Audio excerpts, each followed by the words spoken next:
up? It's your girl, Sasha Banks, the legit boss. You are watching Going In Raw. You like that? Hey, Friendo, Steve here. And Larson. And welcome back to Going In Raw, the only pro wrestling podcast you can be listening to right here at youtube.com/Steve and Larson. Taped live at the Twitch, twitch.tv/Steve and Larson. And of course, found wherever audio podcasts can be found. Clash of Champions is in the books for the year 2020. And Roman Reigns, the tribal chief, the tribal beef, Larson. Oh, man, so much beef. There is a lot of beef going on tonight. I thought, let's just get this out of the way. Between 0 and 10, 0 being the crappiest, 10 being the best, how effective did they pull off this match with Jey Uso in the main event? I'm going to say 9. It could have been 10 if they had let Jey bleed, but also it could have taken away from the emotional core of the story they were telling. I'm not sure yet. You know, like if he was bleeding a ton, it would have been too much. But like, you know, a little bit might have been something. I'm of the opinion that, like, if you're going to do a little bit, why even bother? It's for me, it's Crimson Mask or nothing. I honestly think that it was, I'd agree in 9. I mean, I don't know what else they could have done. Maybe they could have dragged out the drama a little bit more. I only give a 9 because 10 is like perfect and nothing's perfect. I thought it was really, really, really well done. It was really well done. The emotion, Roman Reigns. I mean, dude, it's one thing to open up a guy like Brock Lesnar, Randy Orton, which is originally how we thought this was going to go down. But the emotional impact of what he was basically trying to mentally break Jey and then Jimmy basically just saying, look, I can't let this continue anymore. That was a twist I didn't see coming. And then him finally stopping it by acknowledging what Roman Reigns wanted, acknowledgement that he is the tribal chief from the people at the head of the table. Yes. From the people in his life that are closest to him. I thought that it was absolutely masterful writing right there. I thought it was really well done. It was, and the performances across the board are really good. Oh yeah. Especially at the end when Jimmy runs out and he's, you know, telling Jey, I gotta throw in the towel. You got nothing to prove to him anymore. And Jey, there's this great moment where Jey is looking at Jimmy and telling him, don't do it. And he looks at Roman and points at him and says one more time, don't do it. Just little things like that I thought was really well done. Roman's trash talk throughout, you know, like the 3 steps it took for Roman to get to that level of violence, I thought was really, really well done. I mean, it's to a certain extent, they took a basic kind of format of a wrestling match and tropes and formulas that we're kind of used to in terms of baby faces making the comeback, yada, yada, yada. And really heighten the drama, especially for that 3rd act, because it was a story told in 3 acts. Yeah. And at one point when Jey made his final comeback, and we all knew, this is when Roman's going to really unleash, and he did. And even though we knew it was coming, it was still damn effective because everybody was doing such a great job from the performance aspect of things. It was really well done. It was really, really well done. I love how unsettled everybody is around Roman now. At one point during the match, he checked little Nate, Charles Robinson, the ref. He checked Paul Heyman too. When Jey wouldn't say that you know, hey, you're my chief, Heyman's like, hey, you're my chief. Yeah, he came over. Roman says, I don't want to hear it from you. Doesn't work that way. I want to hear it from him. It was great. Great. Yeah, I thought it was really terrific stuff. I thought it main evented an otherwise relatively entertaining. I mean, the pay-per-views are pretty breezy these days. You know, this didn't go past. This was right around the 3-hour mark. I thought that there was the opener, the ladder match was absolutely stellar. Just stellar. It was so creative. These guys, you could tell, have a blast working with each other. Congratulations to you for retaining Big Red. There were a couple of changes that had to be made seemingly at the last minute with Nikki, according to WWE.com. Nikki Cross and Nia Jax were not medically cleared for tonight. And so that led to a change. Obviously, there was no women's tag title match. Asuka versus Zelina Vega landed on the main card. It was going to be on the kickoff. And then Bayley's entire segment was changed as well. We'll get into the details of all that stuff in a bit. But otherwise, I don't know. I thought the matches were fine. There's one other bit of news coming out of this, too, is it seems like Angel Garza may have gotten hurt at some point. So he did a top rope Spanish fly, and then he hits a knee, just like a regular knee, and then after he hits that, he's laying on the mat with, I would assume, his injured knee kind of raised in the air, like he doesn't want to place it down on the mat. He gets the tag to Andrade, rolls out of the ring. Before he does that, though, ref throws up the X after some conversation with Garza. As soon as he rolls out and it's communicated to backstage that something's wrong, they come out and check on him. And an obvious rushed finish to get the match over with so they can tend to Garza. Just got to hope that he's all right. But when you're dealing with potential leg or knee injuries, it makes you worry. Yeah, it makes you wonder, was that supposed to go the other way? Who knows? I'm sure maybe we'll get some more information either from, Fightful or John Pollock or somebody, or maybe Meltzer tonight. But yeah, beyond that, I thought that the matches, with a couple exceptions, were Raw, SmackDown, Super Show level matches. Yeah, the ambulance match was something else. I was not really a fan of that match. Not a good match. All the ghosts of Randy Orton's past coming out to get their pound of flesh. Here's the thing. It's really already a gimmick match. And one that I'm not a fan of anyways, the ambulance match. I've never been a fan. You always get the stupid trope where, somebody's in there and the guy's about to shut the door and they do this. It's just like a casket match, Not a fan of that. But then on top of that, they gimmick it up even more with this Ghosts of Randy Orton's past thing. I thought it was pretty stupid, to be honest with you. Yeah, it's pretty cheesy. Yeah. It's pretty cheesy. As soon as you see the Big Show come out early on, you're like, oh, this is what they're doing. Right. Even down to the... Sorry, go ahead. I was going to say even down to the cheesy Ric Flair. It's fine. It's a good... It's not terrible storytelling. It's just the match was not good. And then it's overloaded with stuff, And it feels like it's a situation, too. I understand Randy Orton, he's punted a lot of people in recent months. Mm-hmm. But you have that to an extent overshadowing what has been a pretty good story between Randy and Drew. Mm-hmm. And the point can be made, and I thought about it myself, that this made Drew look weak in victory. And I don't know if it's necessarily make him look weak. He just looked somewhat overshadowed by everything else.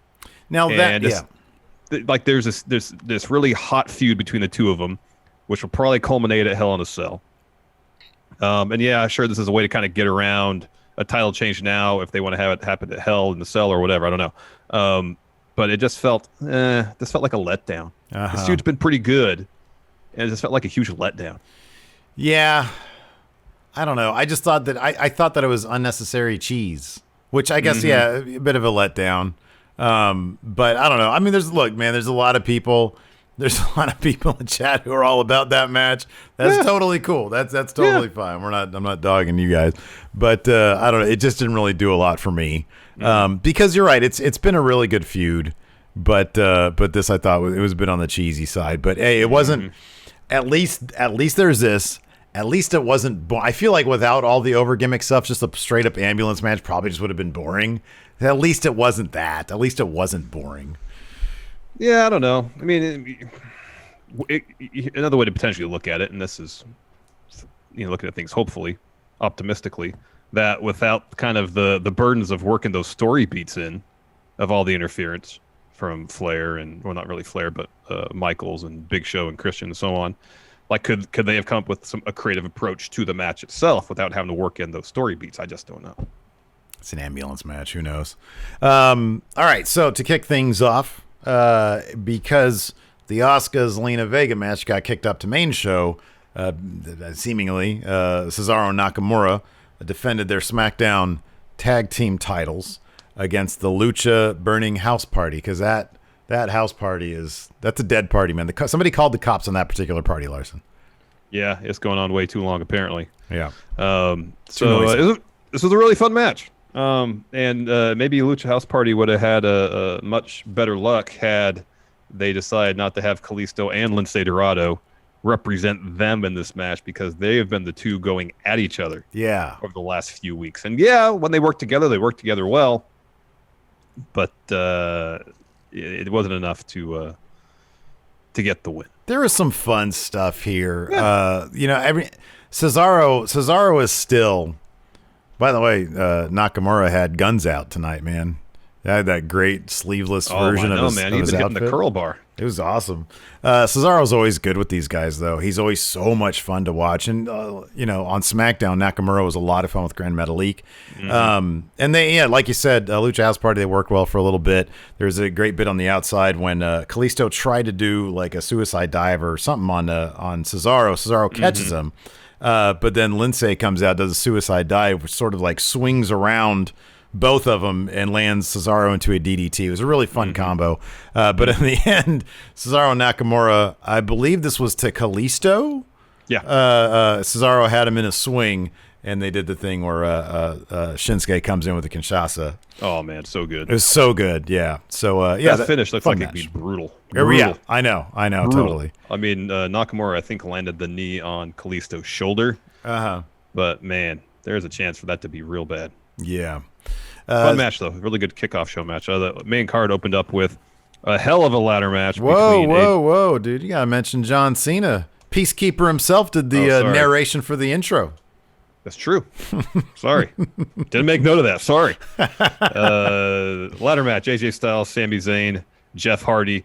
This is all about Sami Zayn using his thinker up here. Using handcuffs. Well, that's a strategy. He thought ahead. That was good stuff. Outside the box. Yeah. Handcuffs. Even before that, really fun stuff. There's a crazy spot early on where Jeff Hardy sets up a ladder upside down, so it's open. Yeah. It's like a V in the ring. And he and AJ are kind of jockeying for position. And then Jeff thinks he has AJ in position, leaps off the second rope. AJ moves, so Jeff goes crashing into, like the middle supports in between the two sides of the ladder. That looked nasty. Jeff had another nasty fall later on, but it's Jeff Hardy. Not terribly surprising. It's kind of what he does. Yeah, I liked get a couple bits here. Sammy. So Jeff Hardy takes out AJ. One of the cool things about this is that there were like a lot of big moves that they did not sell very long. No, any of these would have taken Jeff Hardy. When Jeff Hardy hit the swanton from the top of the ladder onto the ladder on Sami Zayn, yeah. You'd think that'd take both those guys out for a little while. No, Jeff Hardy got up pretty quickly. It kind of felt a bit AEW in that manner, because in AEW, the big moves, they really don't sell it for that long. And it made just for an entertaining match, but there's just all sorts of very creative stuff. Like, for example, so Jeff Hardy takes out AJ Styles against the barricade, and then Sammy, out of nowhere, was framed perfectly because he didn't see it coming. It just drops him with a huge Saluva kick.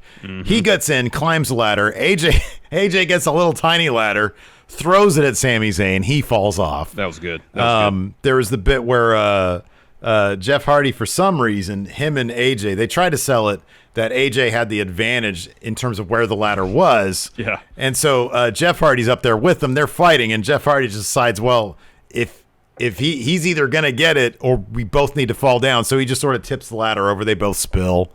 There was that.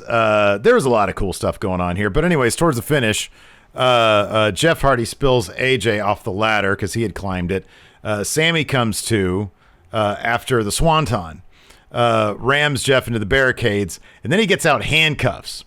So he handcuffs Jeff Hardy's earlobe because he didn't have his gauge in it. Handcuffs that to like one of the medium-sized ladders. Gets in to try to handcuff AJ Styles to the ropes, but AJ fights him off. And as he does that, Sammy cuffs himself instead to AJ. It was like mid-suplex. Yeah. He did it mid-suplex. Yeah. It was great. So then AJ tries to just like carry him or like drag him up, but Sammy just completely dead weights him and then starts like wagging his finger like this. Smiling. It was so good. Like, you're not going to do that to me. He just dead weights. Good. Which it's great because in wrestling, like the only time people really dead weight each other is like when they're not getting along in the ring. And they'll do that. This was a very creative way to do this. So anyways, AJ gets him on his shoulders. He starts climbing up. Meanwhile, Jeff Hardy is like running to the ring, or not. Or he's like walking to the ring. He's cradling the small ladder next to his head, right? So he doesn't rip the handcuff out of his hole in his ear. So he's over there. He's trying to like paw at AJ, and meanwhile, the camera catches Sammy, who had like hid the key somewhere in his pocket. In his mouth. He pulled it out of his mouth. It was his mouth. Okay, so he takes it out. He gets uncuffed. He grabs the cuff that was on him, and he does it. He cuffs it to like the brace mid ladder, so AJ can't climb up. Sammy climbs up, gets the titles. Oh, so good. You're reigning still Intercontinental Champion. Yeah. He clarified this in the interview afterwards. I did not regain this. This was always mine. Yeah. What was great is after he won, so the key to the handcuffs are on the top of the ladder, and AJ's trying to grab it, and Sammy just kind of flicks it away. It was good. Everything about this match was apart from like that one spot Jeff took where, so if Sammy's at the trying to tip the ladder over from the bottom, and Jeff starts climbing over the top of it to the other side, start trying to climb down the rungs on the opposite side. So he's not taking a really nasty fall, but he ends up taking a really nasty fall and looked like the ladder kind of like came down scissor style on his arm a bit. That was a bit of a nasty fall, but otherwise, fantastic match. Fantastic. Just really, Sami Zayn had a hell of a performance. Really fun stuff. I'm very much looking forward to SmackDown this week to see.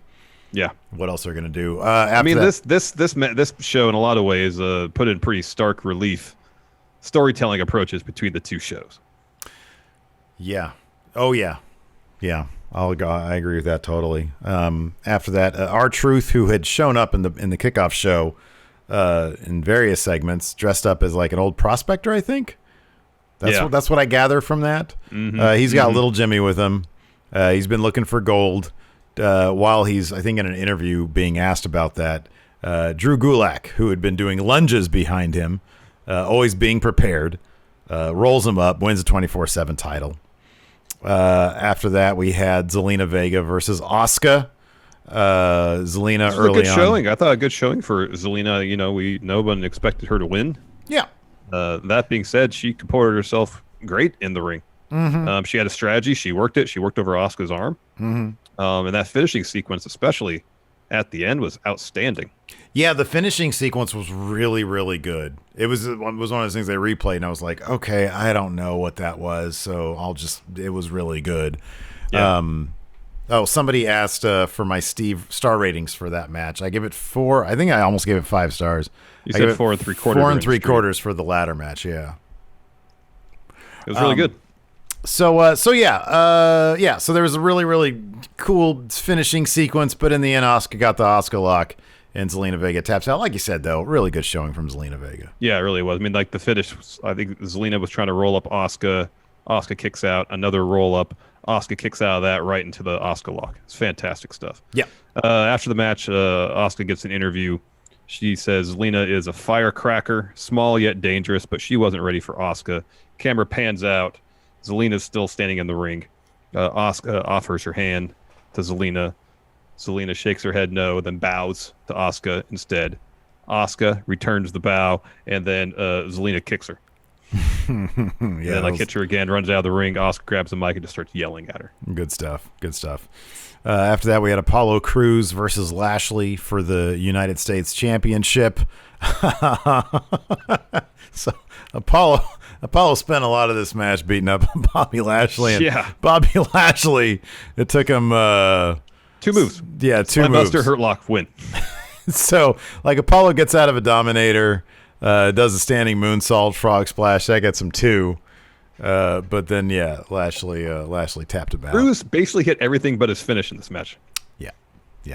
He was in control of this match for 80% of the time. And it took Lashley 2 moves to get the win. Yeah, we'll see where Apollo goes from here. Hopefully he joins the Hurt Business. If you can't beat him, you got to join him, right?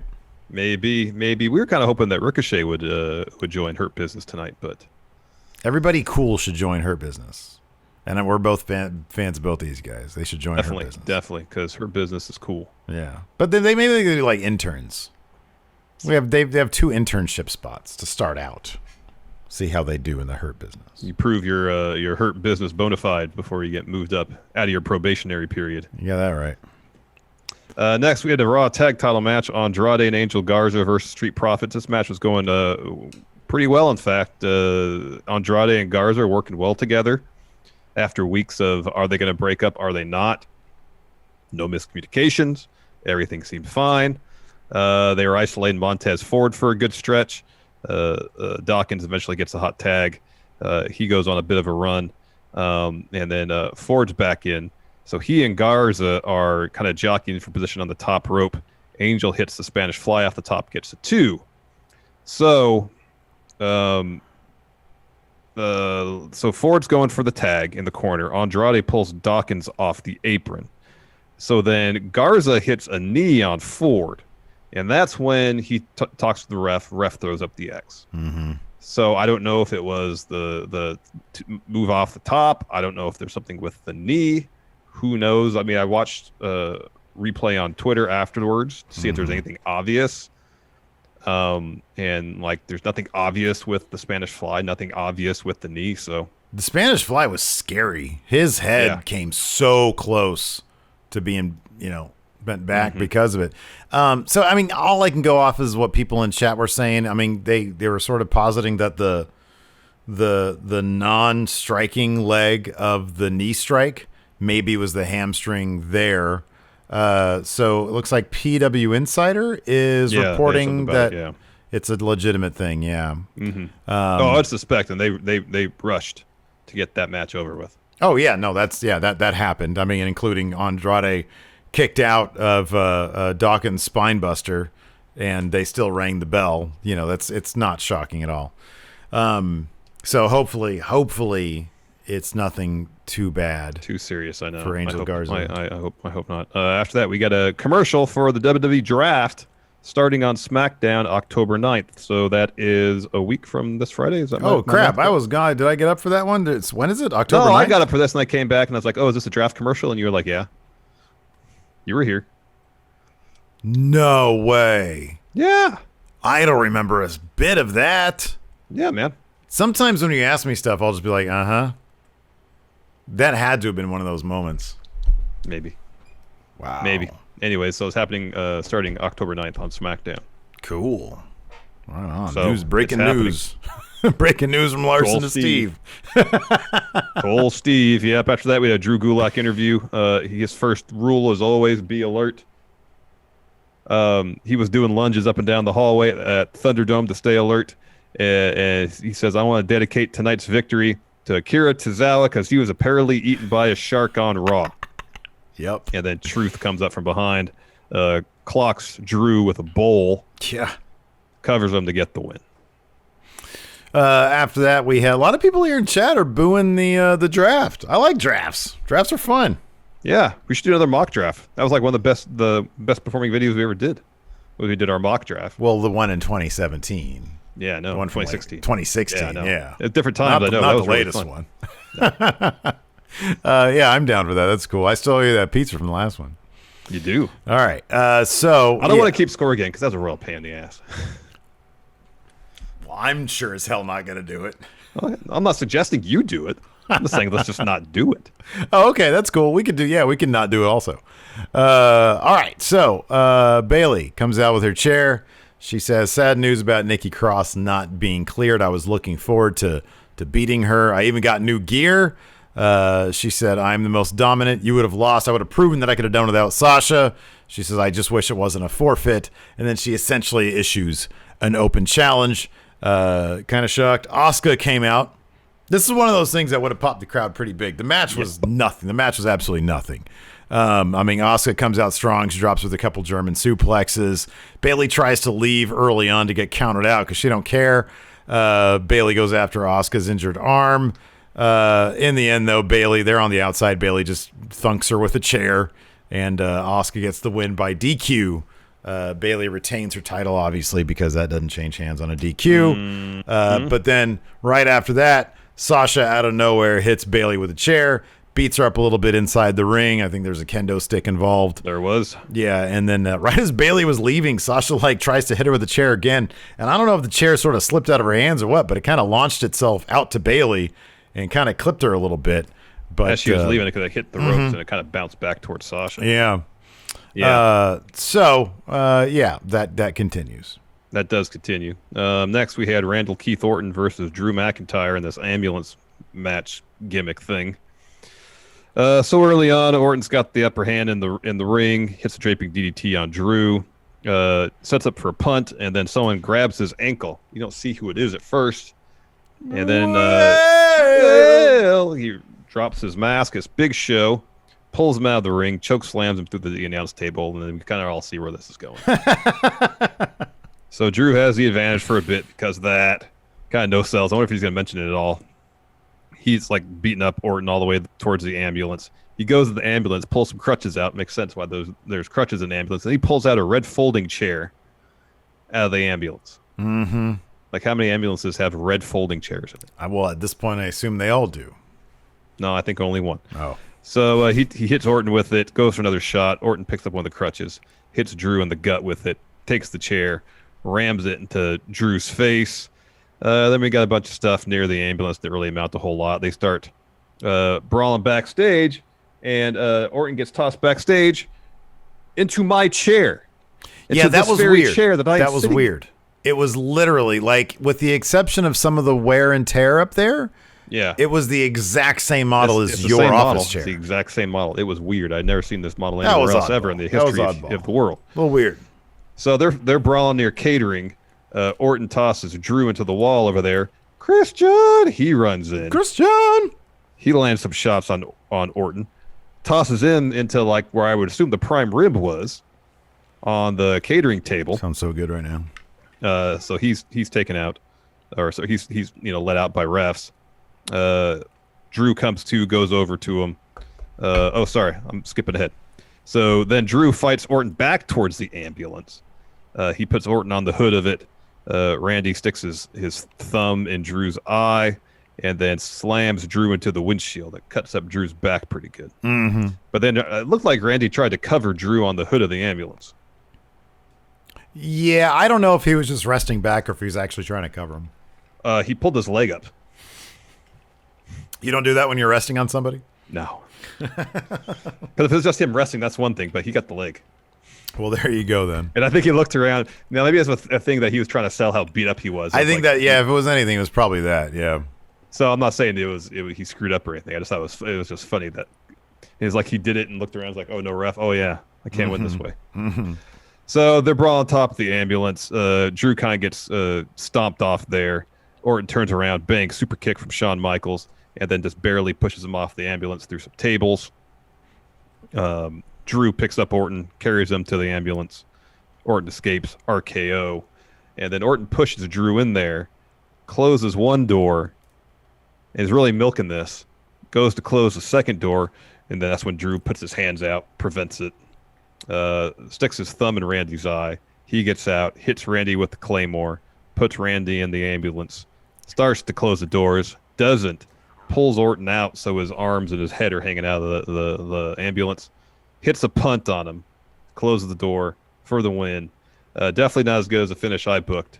Regardless, Ric Flair, after they keep on banging on the ambulance to pull out like 5 times, the ref finally goes over there, and there's Ric Flair driving the ambulance. He pulls it out of the arena.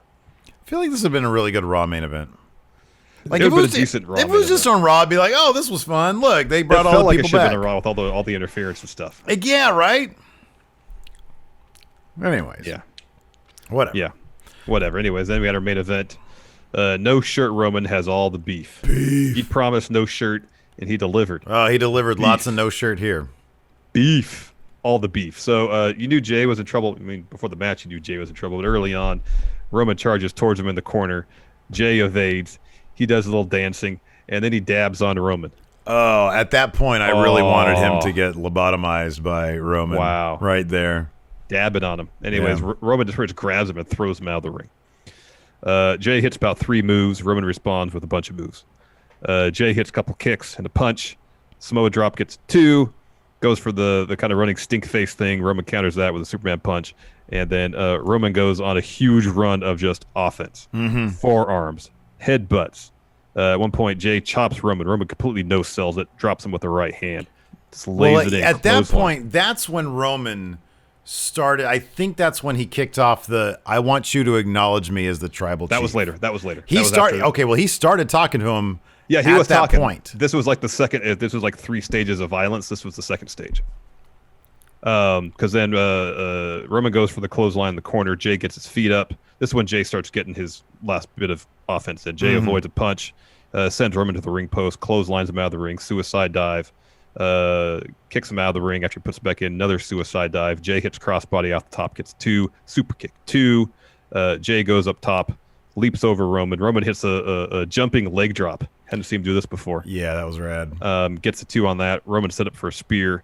Jey jumps over him, and while he's jumping over him, rolls him up. It was really well done. Cool counter, yeah. Jey hits a super kick, splash off the top. Roman kicks out, and while he's in the middle of kicking out, he low blows Jey. Yeah, the kick out with the shoulder ended up, he low, and then the camera went to close up on Roman, and he smiled. He was actually laughing. Yeah, because he's like, "Oh, I just got him." And then Roman hits the spear, and that's when Roman got super serious. Doesn't cover him. It's like, "Hey, Jey, I want you to call me Chief." And he tells the ref, he says, "I'm not ready yet. I'm not ready to do this yet." That's when he starts telling him, So Jey refuses. Roman hits another spear. And then he takes Jey, and there's a camera ringside, and Roman is talking to camera. He's holding up Jey's head. Should be the thumbnail of this video. Yeah, it's a good image. It's a good image. And he's telling Jey again, call me the Chief. And Jey says, "Not today." And that's when Roman started laying in on the ground to pound. He's dropping forearms on him. Gets off when Nate is getting close to 5. He gets a little Nate's face. Oh, I've never seen, dude, I mean, I was there watching the entire time Triple H was abusing Hebner. This wasn't that. This was Roman. He almost made me cry because he was like, he says, "I'm going to punch you so hard and get you out of a job if you tell me what to do. You don't get in between this." And so the rest of the time, Nate is just sitting there in horror trying to, insert himself a little bit to what degree he can. Yeah, because there was one time he asked Jey if he wants to give up. Roman tells the little Nate, "Shut your mouth and let me go to work." So Roman's back on Jey, more ground and pound. That's what little Nate sticks his hand in while Roman's dropping shots, asks if Jey wants to give up. And Roman gets up, gives Nate the annoyed face while Jey's saying no. More elbows from Roman. I think these are ones from behind. Jimmy comes out with a towel. Limping on down. Telling Jey, "You got nothing to prove to anybody. You got nothing to prove to him. I'm going to throw in the towel." And Jey says, "No, don't do it. Don't do it. Don't do it." More ground and pound from Roman after that. Jimmy throws in the towel. Roman doesn't stop, though. Jimmy rushes to the ring, covers up Jey. Implores Roman, "Hey, we're family. What is wrong with you? You don't have to do this. Fine, you're the Chief. You want me to say you're the Chief? You're the Chief. Just leave him alone." It was great. This was great stuff. This was really, Paul Heyman looked unsettled. Everybody looked thoroughly uncomfortable. Really well done. It's a good thing. So, I wonder if how old are the Jay's kids? 'Cause I don't know. Hopefully they have distance learning. They have to go to school tomorrow. You're like, man, your uncle just humiliated your dad. I know. So when Jey came down the ring, he had some flowers. And that he put over the ring post. And so after the match, Heyman put those flowers around Roman. Ooh, boy, this was good stuff. It was really good. It was really good. Like I said earlier, it's the approach to storytelling on SmackDown and Raw is so different. It seems like there's such attention to detail on SmackDown, patience, letting stories breathe. Yeah. That we're just not getting on Raw. Yeah, again, man, it's one of those things. I'm legitimately curious about the difference in the writing philosophy, the writing staff. We both know obviously it all comes down to Vince, but it starts somewhere. It's that kind of stuff is always interesting to me. Yeah, definitely, because there is a pretty significant difference. Pretty significant difference, yeah. And that was Clash of Champions 2020. Watch the first and last matches, anything between you if you want to. If you're a completionist, exactly. Twitch chat, stay tuned. We'll take a couple of questions. But tomorrow we'll be back with News Brief. So check that out. Yep. And actually, News Brief, follow us on the Twitter at RealGoingInRaw if you want your questions answered on tomorrow's show. Thanks, everybody, for tuning in. We appreciate it. Until next time, we'll talk to you later. Goodbye. Be a part of the best pro wrestling podcast today at patreon.com/Steve and Larson. Enjoy tons of bonus videos, including patron-only live shows, gameplay, and vintage 10 for the wins, access to podcast question threads, the Friendo Care Package, and so much more. Support Going In Raw today at patreon.com/Steve and Larson.